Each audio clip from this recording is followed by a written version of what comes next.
we've both had photographing a bird with a volcano on our bucket list is like hilarious because I don't know of that being on anybody else's bucket list. It's like, Yeah.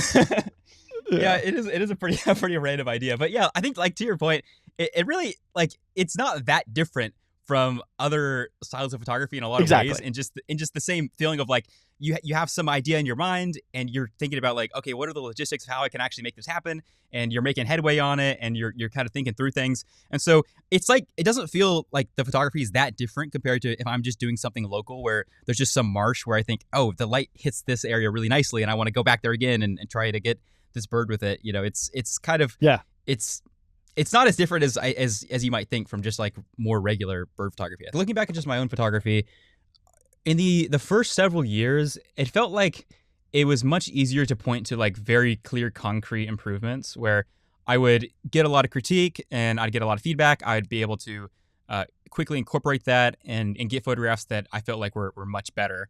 And this is sort of like when you're getting your foundations as a photographer, you're improving a lot faster, and you're sort of taking not necessarily just conventional wisdom, but you're taking like a lot of advice from other people that helps you get photographs you're a lot happier with very quickly.